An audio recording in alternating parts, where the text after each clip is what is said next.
Bata pa lamang ay namulat na si Crisanto sa uri ng pamumuhay na meron sila ng kanyang pamilya.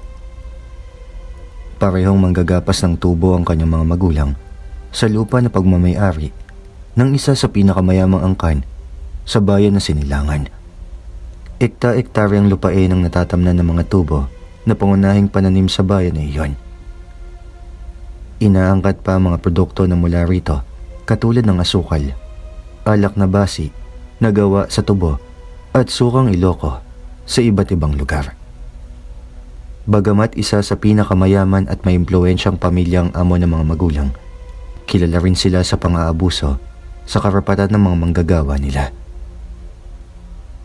Sa pagkakatanda nga ni Crisanto noon, lahat ng tumutuligsa sa pamilyang iyon, bigla na lamang naglalaho na parang pula.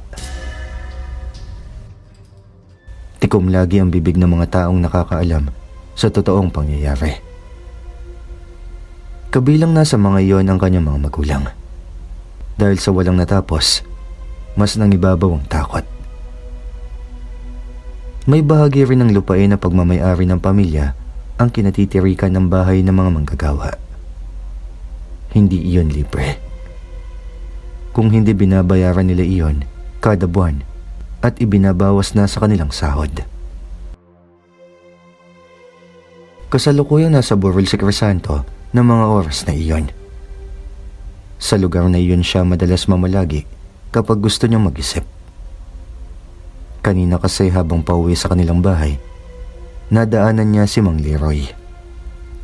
Sa pagkakaalam niya, nasa 60 na ang edad nito.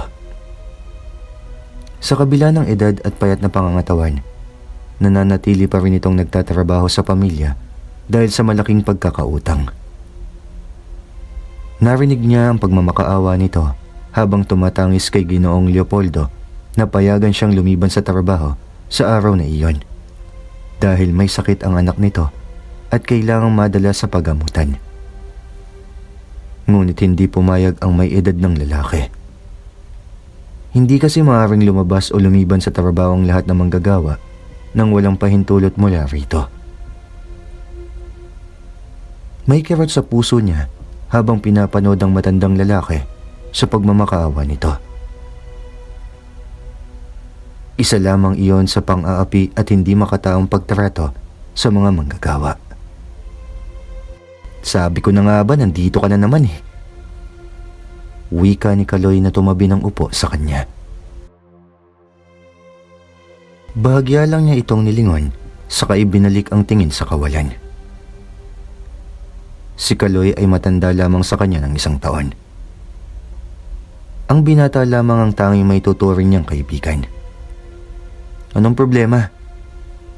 Tanong ni Kaloy nang hindi siya umiimik. Malalim na napabuntong hininga muna si Crisanto bago sumagot ng hindi tinitignan ng kaibigan.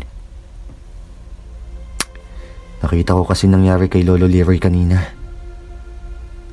Aniya sa mahinang tinig. Ah, yun ba? Di ka na nasanay. Kahit kailan, hindi ako masasanay na makakita ng mga taong inaalipusta dahil lang sa nagkataon na ipinanganak silang may gintong kutsara sa bibig. May inis na tugon ni Crisanto sa matalik nitong kaibigan. Oh, huwag ka nga sa akin magalit. Ang sa akin lamang naman, ganun na talaga ang trato nila sa mga manggagawa nila, hindi pa man tayo ipinapanganak. Kahit ba magpuyos ka sa galit yan eh, wala ka namang magagawa. Paliwanag ni Kaloy sa kaibigan. Alam ko naman yun eh. Hindi ko lang talaga maiwasan na hindi magalit sa kanila at maawa sa mga maliliit na tao na inaapi. Huwag mo subukan magpakabayani. Alam mo kung ano nangyayari sa mga kumakalaban sa pamilyang yun. Himig babala ni Kaloy sa kaibigan. Hindi tumugon si Crisanto. Batid niya kasi na may katotohanan ang sinasabi ng kaibigan.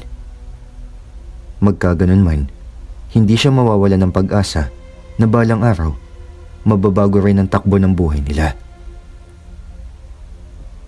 Bago magtakip silim, nagyaya na si Crisanto na umuwi sila.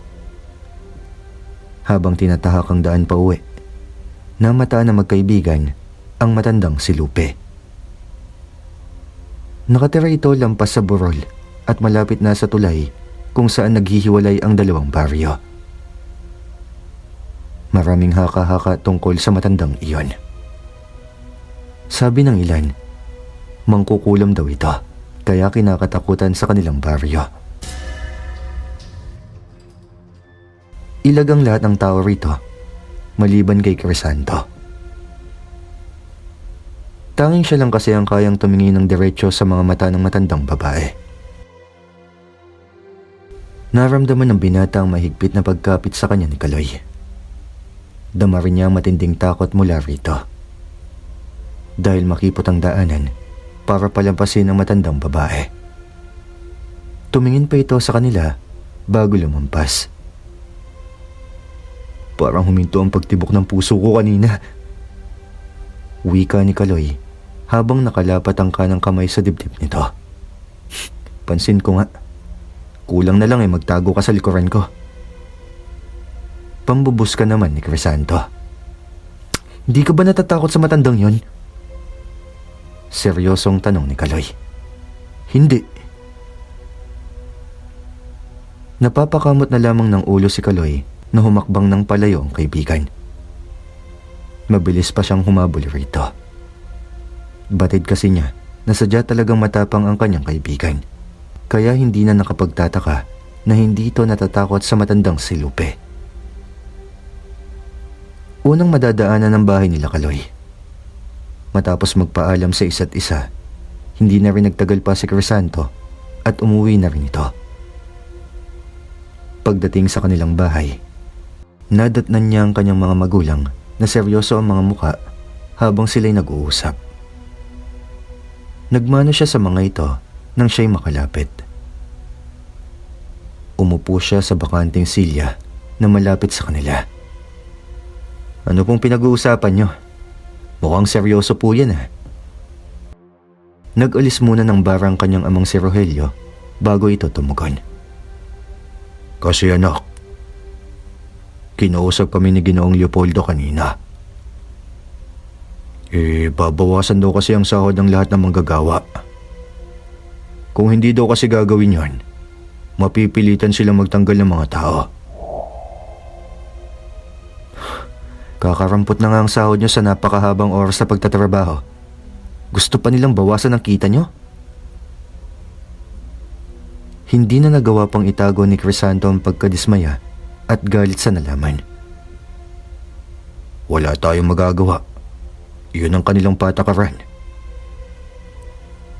Hindi po tama ang ginagawa nila. Sobra-sobra ng pang-aabuso ang ginagawa nila sa inyo. Giit pa ni Crisanto sa kanyang ama. Napatango na lamang si Rogelio habang naiiling si Crisanto. Ang ina naman ng binata, tahimik lamang sa isang tabi. Dahil sa lumiliit na ang kita ng mga magulang, hindi na minsan sumasapat ang ibinibigay na pera na panggastos kay Crisanto sa kanyang pag-aaral. Kasalukuyang nasa huling taon na ng high school ang binata at umaasa na pagkatapos ng pag-aaral, makakapaghanap na siya agad ng maayos na trabaho. Minsan, kinausap niya ang ama na titigil na siya sa pag-aaral. Gusto na lamang niyang humanap ng mapagkakakitaan para makatulong sa mga ito. Ngunit maring tumutol ang kanyang ama. Anito, tanging iyon lamang ang kanyang maaaring ipamana na hindi makukuha sa kanya. Hindi na lamang nakipagtalo pa si Crisanto sa kanyang mga magulang. Nang dumating ang bakasyon, tumulong na rin si Crisanto sa paghahanap buhay kahit hindi pa batak ang katawan sa paggagapas. Sumabak pa rin sa ganong gawain ng binata. Gusto rin niya kasing mabantayan ng ama na ilang araw ng masama ang pakiramdam. Kahit ano kasing pakiusap nilang mag-ina, ayaw nitong tumigil sa pagtatrabaho. Habang nasa gitna ng tubuhan, nakarinig si Crisanto at ng iba pa ng komosyon sa hindi kalayuan. May sumibol na kaba sa dibdib ng binata kaya sandali nitong iniwan ng trabaho. Ilang dipa mula sa kanyang kinatatayuan. Kitang-kita niya kung paano pagmalupitan ng kanyang ama ng isa sa mga bantay. Nang makitang hahatawin nito ng latigo ang ama, mabilis na tumakbo si Crisanto palapit sa mga ito at niyakap ang kanyang ama. Imbis na dito tumama ang latigo, sa payat na katawan ng binata iyon dumapo. Itinaas pa niya ang kamay para patigilin ang lalaki. "Maawa na po kayo sa tatay ko." Mangiyak-ngiyak na wika ng binata. "Tama lang yan sa tatay mo nang magising. Dinrig pa ang pagong sa bagal kumilos." Bulyaw sa kanila ng bantay habang masama ang tingin sa kanilang mag-ama. "Ako na po ang gagawa ng trabaho niya. Huwag niyo na lamang po siyang sasaktan. Ilang araw na pong may sakit ang tatay ko. Katunayan nga po niyan, pinilit lang talaga niya na magtrabaho ngayon." Matapos sila titigan ng nagbabantang tingin, tinalikuran na sila ng bantay. Dinalahit naman ng sunod-sunod na ubo si mga Rogelio. Ganun na lang ang takot ng binata nang sa pag-ubo nito may kasama ng dugo. Hindi na niya napigilan ng tumulo ang mga luha at napayakap sa kanyang ama. Naalala niya kasi na ganoon din ang nangyari sa kanyang tiyuhin, na kapatid ng kanyang ama. Hindi rin nawala ang ubo nito hanggang maratay na lamang sa higaan at tuluyan ng binawian ng buhay. Dumating na ang sandaling kinatatakutan ni Crisanto at ng kanyang mahal na ina. Pagkatapos ng araw na iyon, ilang linggong naratay sa higaan ng kanyang ama. Lalo kasing lumubha ang kalagayan nito. Dahil walang sapat na pera, hindi rin nila mapatignan ng ama sa manggagamot.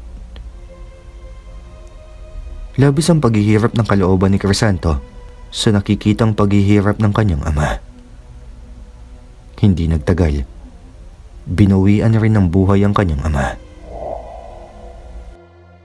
Labis ang pagluluksa nilang mag-ina, maging ang mga kamag-anak at kaibigan ng lalaki. Kilala kasi ang kanyang ama sa pagiging mabait at magaling sa pakikipagkapwa-tao. Nang may hatid sa huling hantungan ng ama, hindi na nag-aksaya pa ng panahon si Crisanto na maghanap ng trabaho upang matugunan ang pangangailangan nilang mag-ina. Ngunit sa kasamaang palad, hindi siya pinayagan ni Ginoong Leopoldo. Anito, siya ang papalit sa kanyang ama, kapalit ng malaking utang ng mga magulang sa kanya. Nagpupuyos man ang dibdib sa galit, matinding pagpipigil sa sarili lamang ang ginawa, alang-alang na rin sa pakiusap ng kanyang ina. Katatapos lamang noon ng trabaho, naisipan ni Crisanto na pumunta sa paborito niyang lugar, sa Borol. Simula nang maratay ang ama at sumakabilang buhay ito, noon lamang ulit siya nagawi sa lugar na iyon. Sa lalim ng iniisip niya, hindi na niya namalayan ang dalawang pares na mga mata na kanina'y nagmamasid pa sa kanya sa lahat ng kanyang kinikilos. Nang makitang papalubog na ang araw, tumayo na si Crisanto sa pagkakasalampak niya doon sa damuhan. Pinagpagpa niya ang likod ng pantalon bago humakbang paalis ng Borol. Habang nasa daan, lamang pa rin ang isipan niya ang mga plano. Sa hindi kalayuan, natanaw niya si Tandang Lupe na naglalakad pa sa lubong sa kanya. Malapit na ito sa kanya nang mapansin niya na may kakaiba sa paglalakad nito. Nang makalapit na ito, bumuway bigla ang tayo nito. Mabuti na lamang maagap niyang nasaluwang matandang babae. Napansin niya na maputla ito at nanginginig ang kamay. Ayos lang po ba kayo, Lola?"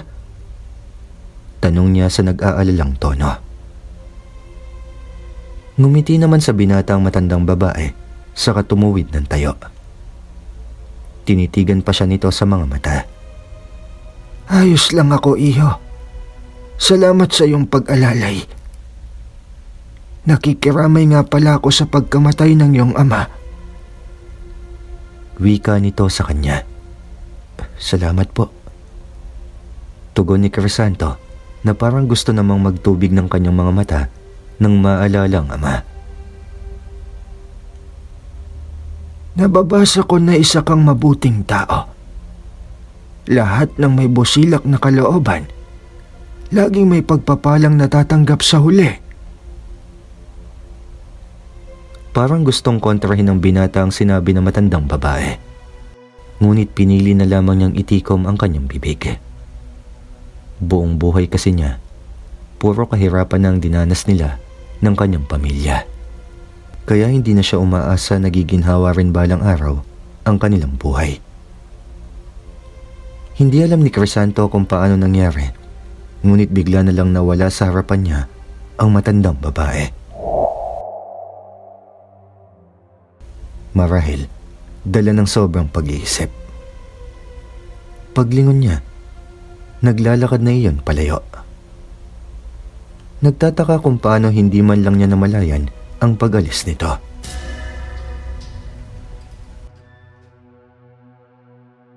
Tuwing hapon, pagkatapos ng trabaho, nakaugalian ni Crisanto ang mamalagi sa may burol. Hindi katulad dati na nagagawi lang siya sa lugar na iyon tuwing gusto niyang mag-isip-isip. Sabi ko na nga ba't nandito ka na naman? Wika ng kanyang kaibigang si Kaloy na bigla na lamang sumulpot. Nakakaramdam kasi ako ng kapanatagan kapag nandito ako. Napapawi din ang pagod at lungkot na nararamdaman ko sa pagkawala ni Itay. Naiintindihan kita sa pinagdaraanan mo. Kaya nga minsan hinahayaan na lang kita mag-isa. Wala rin naman kasi ako may tutulong sa'yo. Para kahit paano maibsan ang nararamdaman mong pangungulila. Gusto ko magbago ang takbo ng buhay ko. Pero hindi ko alam kung saan ako magsisimula. Napapahinga na lamang ng malalim na turan niya sa kanyang kaibigan. Ako nga din eh. Kaso, parang dito na tayo mamamatay sa lugar na to. Hawak tayo ni Ginoong Leopoldo sa leeg.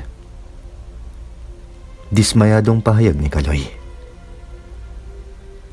Kapag nakatapos na kami sa utang namin, aalis kami ni Inay sa lugar na to.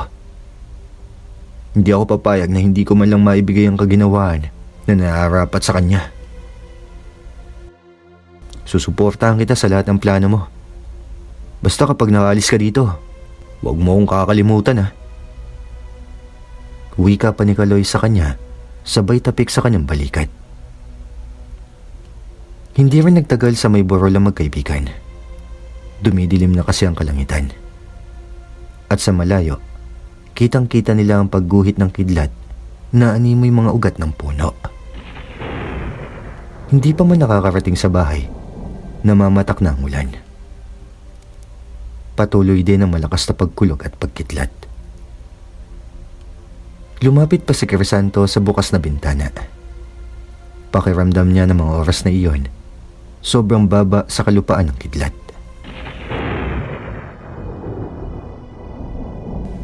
Kulang na lamang ay humalik iyon sa lupa sa talas ng mga talim nito.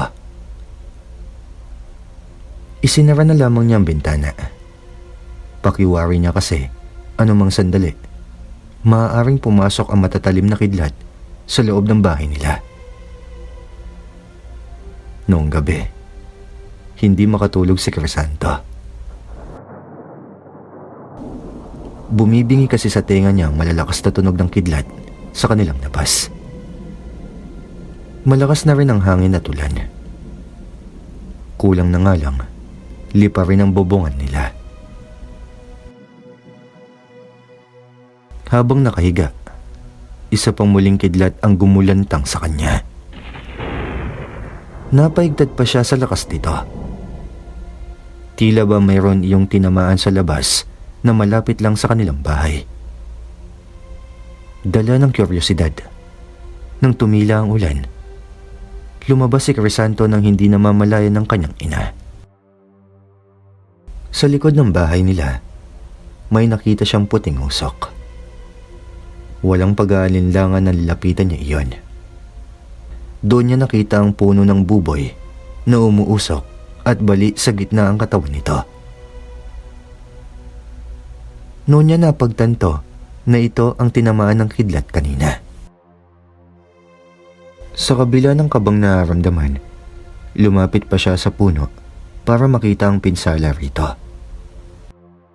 Sa gitna ng katawan ng puno, may nakita siyang kahalin tulad ng hugis pangil at nasa 1 pulgada ang haba nito. Tila may sariling isip ang mga kamay niya at hinawakan iyon, ngunit kaagad din niyang nabitawan dahil sa pagkakapasok. Ilang sandali rin ang pinalipas ni Crisanto bago muling hawakan ang bagay na iyon. Sa pagkakataong ito, hindi na ito nakakapasok. Nagpalinga-linga pa siya sa paligid bago mabilis na bumalik sa loob ng bahay. Itinago na muna niya iyon habang hindi pa alam ang gagawin sa bagay na nakita. Kinabukasan, pagkatapos na maghapong trabaho, muling nagpunta si Crisanto sa burol habang tangan ang bagay na nakuha niya nang nagdaang gabi. Palaisipan pa rin sa kanya kung ano iyon. Sumagi rin sa isip niya baka iyon ay galing sa kidlat. Iniisip niya kung kanino siya lalapit upang magtanong. Biglang pumasok sa kanyang isipan ang matandang si Lupe. Kahit maraming sinasabi ang mga tao sa matandang babaeng iyon, magaan pa rin ang loob niya rito. Walang pag-aalinlangan na pinuntahan niya ang dampa nito. Naabutan niyang nasa labas ng bahay nito ang matandang babae. Pakiramdam pa nga niya, batid nito ang pagdating niya. Pasensya na po sa abala. Meron lamang po sana akong gustong malaman. Aniya, sa nauutal na pagsasalita. Kabado rin kasi siya sa mga sandaling iyon at parang gusto rin niyang pagsisihan na nagtungo pa siya roon. Sumagi din kasi sa kanyang isipan na baka totoo ang mga sinasabi ng mga taga-baryo. Alam ko ang sadya mo. Malamig nitong tugon sa kanya. Namalayan na lamang niya na nasa loob na siya ng dampa nito. Inililibot na niya ang paningin sa buong paligid. Mayroon itong munting altar kung saan naroon ang iba't ibang halamang gamot na nakalagay sa mga garapon. Mayroon din mga medalyon na may iba't ibang hugis. Isang tikhim ang pinakawalan ng matandang babae. Tsaka naman nakuha nito ang atensyon ng binata. May hawak ang matandang babae na katamtamang laki ng libro. May gusto lamang po akong ipakita po sa inyo. Tingin ko po, kayo lang po makakatulong sa akin. Inilabas ni Crisanto ang bagay na nakuha niya sa bulsa ng suot na pantalon. Nakabalot iyon sa tela. Nang tumambad iyon sa paningin ng matandang babae, hindi man lang ito kinakitaan ng pagkagulat ng binata. Imbes na kunin iyon para masuri, binuklat nito ang hawak na libro at merong binasa doon. Tsaka lamang muling tumingin kay Crisanto ang matandang babae. Ang kidlat ay maraming hugis, kulay, at paraan ng pangangalaga. Kusa itong gagana sa sino mang bagong magmamay-ari nito. Pahayag ng matandang si Lupe habang titig na titig sa binata. Napamaang naman si Crisanto sa mga sinambit na matandang babae sa kanya. Marami pang sinabi ito sa kanya at ang nagawa lamang niya ay makinig dito. Ang isa sa mga tumatak sa kanya na sinabi nito, ang pangil ng kidlat na hawak niya nagbibigay proteksyon at pampaswerte. Nagbibigay din umano ito ng lakas at liksi ng katawan sa kung sino man ang may tangan nito. Proteksyon din umano ito laban sa may masasamang tangka sa taong may tangan nito. Hindi na napigilan ni Crisanto ang mapangiti. Hindi pa rin siya makapaniwala na siyang pinili ng mutya ng kidlat na magmay-ari sa kanya. Batid ng mutya na may angkin kang katapangan at kabutihang loob. Pinili ka niya dahil sa mga katangiang iyon. Gamitin mo sa mabuti ang mutya na iyan. Bilin pa sa kanya ng matandang babae. Nang sumunod na araw, kapansin-pansin ang kakaibang sigla ni Crisanto na kahit si Kaloy, nanibago sa kanyang ikinikilos. Parang nakakapanibago ka ngayon ah. Puna ni Kaloy sa kanya. Ano ibig mo sabihin? Basta mahirap ipaliwanag eh. Meron talagang kakaiba sa'yo ngayon. Giit pa ni Kaloy na bakas pa rito ang pagtataka sa kanya. Sige, sasabihin ko na sa'yo. Wala na kaming utang kay Ginoong Leopoldo. Kaya anumang araw, malaya na kaming makakaalis dito ni nanay.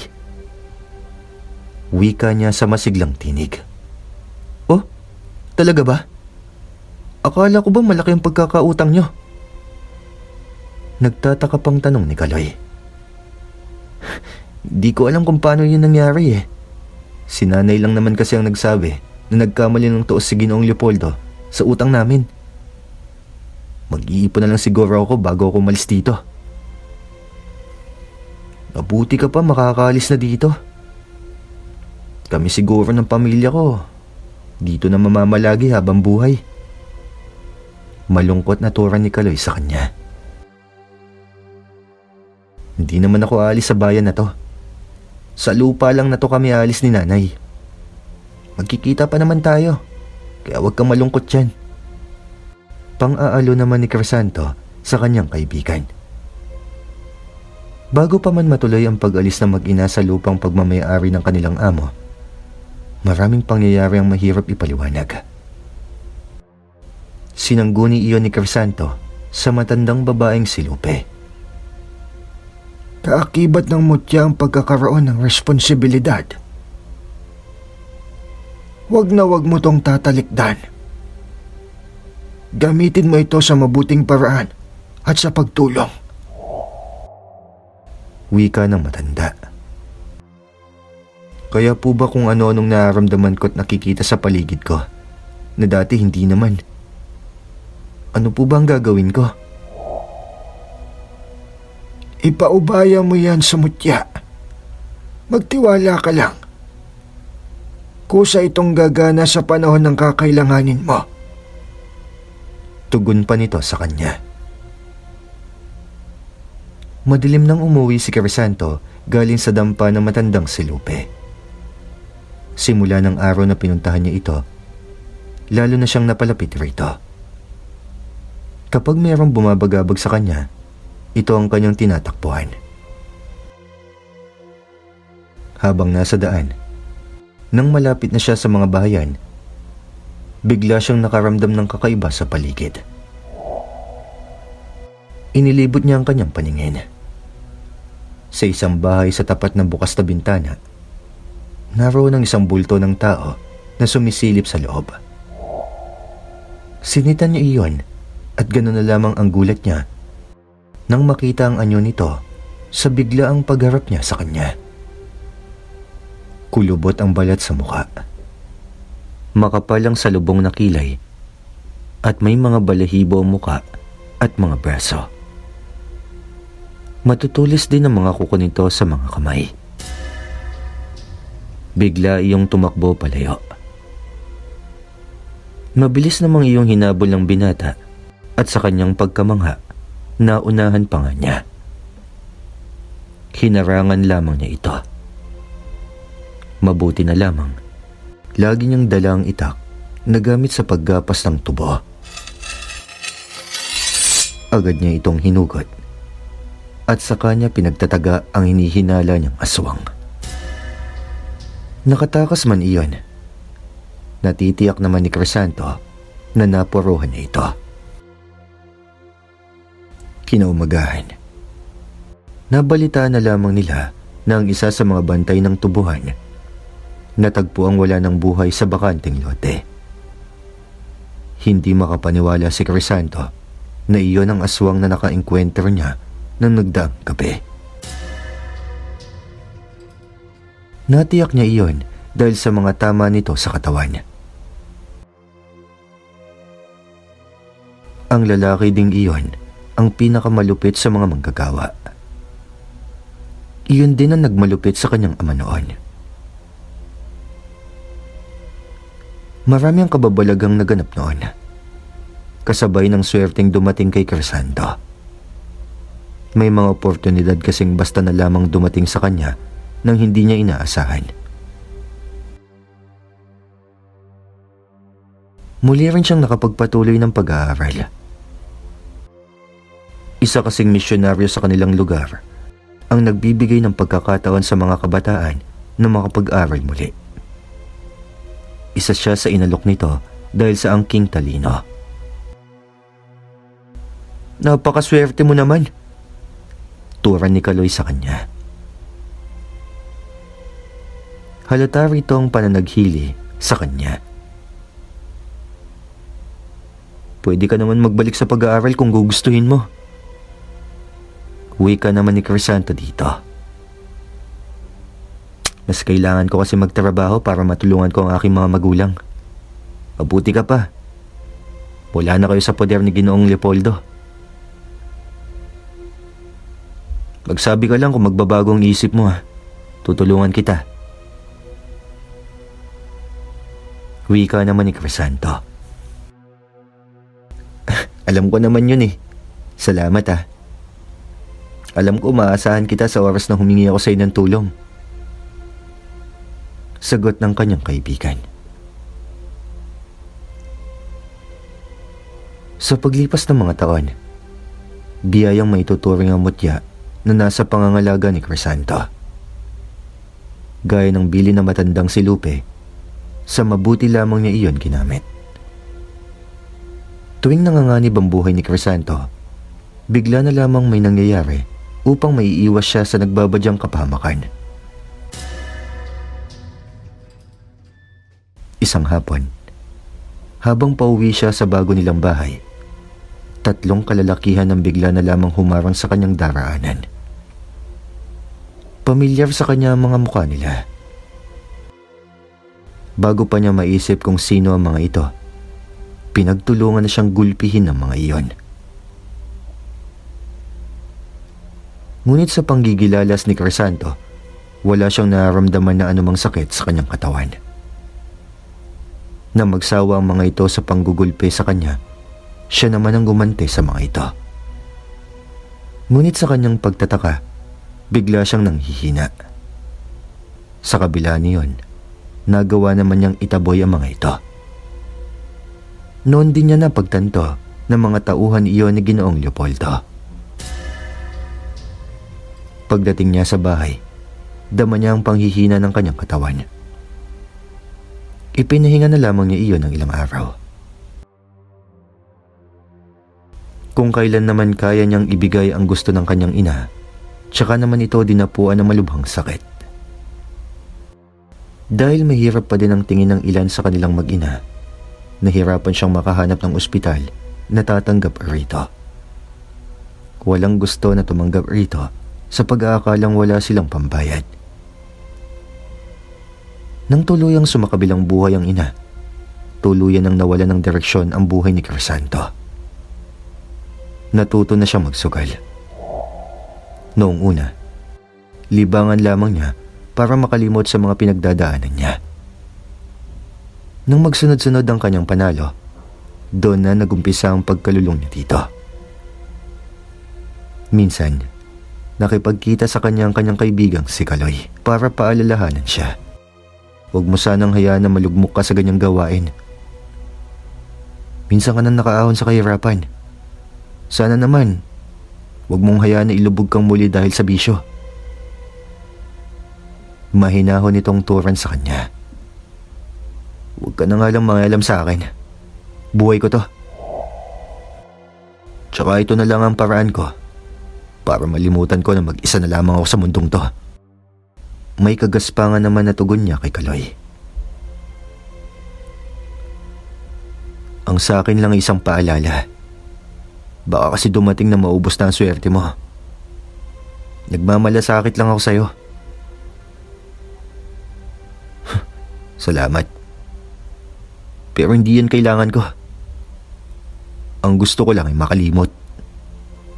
Muling tugon ni Crisanto. Tumango na lamang si Kaloy sa kaibigan. Bago umalis, tinapik pa nito ang balikat niya. Matuloy na lumipas ang panahon. Marami pa ding nakaka-enkwentro ng mga pangkaraniwang aswang si Crisanto. Ngunit kahit kailan, hindi pa siya natatalo ng mga ito.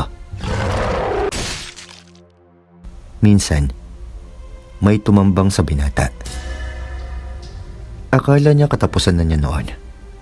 Ngunit sa gulat niya at pagkamangha ng binata, hindi siya tinablan ng bala at kahit napatalim. Kahit ang mga lalaki, nagulat din sa kanilang nasaksihan. Tumalilis na lamang ang mga iyon ng alis, palayo sa kanya. Hindi muna siya umuwi sa kanilang bahay. Dumiretso siya sa matandang si Lupe para sumangguni. Akala ko hindi mo na ako maaalala. Kumusta ka na, Crisanto? Tanong ng matandang babae sa kanya.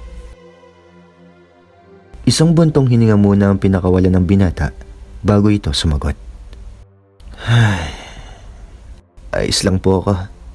Bagamat nangungulila pa din ako sa mga magulang ko. Naunawaan kita sa bahaging iyan ng buhay mo. Marami nang nagagalit sa'yo.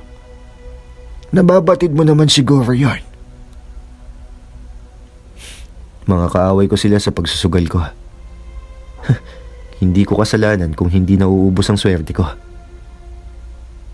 Aniya rito nang napapasamid pa tuwing naalala ang mukha ng mga taong natalo niya sa sugal.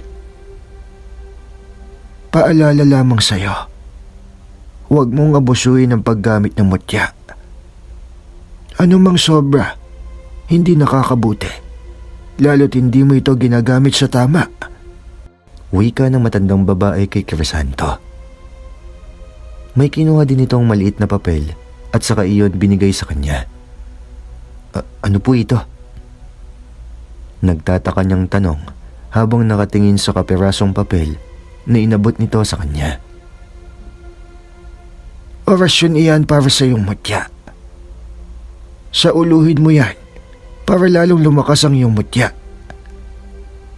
Huwag na huwag mo sanang kakalimutan ng mga bilin ko sa iyo. Oo.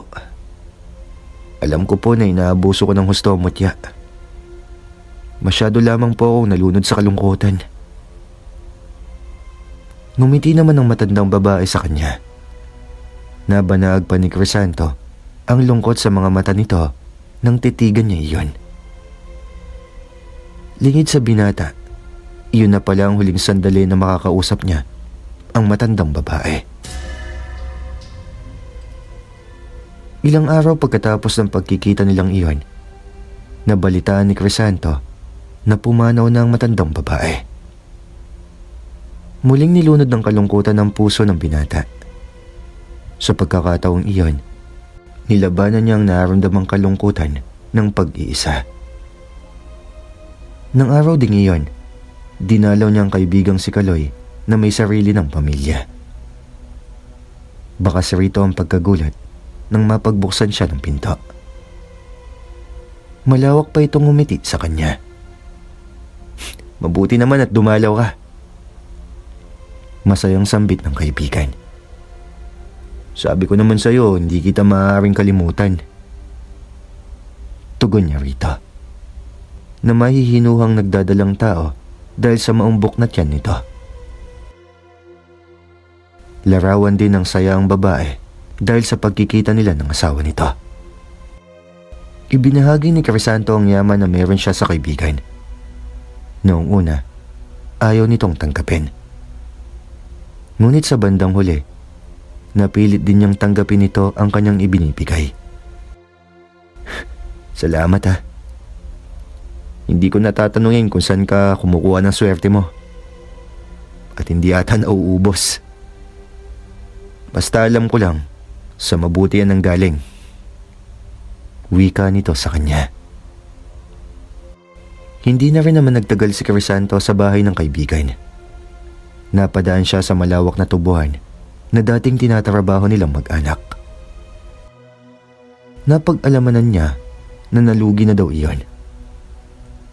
Maraming mapapait na alaala sa lugar na iyon, ngunit meron din namang panakanakang magandang alaala.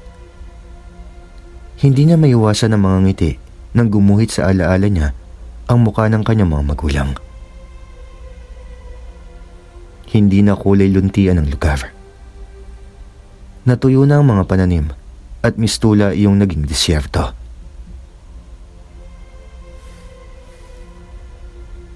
Naroon ang panghihinayang sa kanya na hindi na ibigay ang ginhawa na nababagay sa mga ito. Ngunit nangako siya sa kanyang sarili na babawi sa mga taong mas nangangailangan. Naging kilala sa lugar na iyon bilang mabait na pilantropo si Crisanto. Magpasa hanggang ngayon, wala pa rin nakakabatid ng kanyang pinakaiingatang lihim. Nagpapasalamat siya na hindi tuluyang nasira ang kanyang buhay dahil sa labis na pagsusugal noon. Alam niya na ang mutya ang muling nagturo sa kanya sa tamang landas upang hindi malikaw. Muli niyang pinagmasdan ang pangil ng kidlat na ginawa ng kwintas at laging suot saan man siya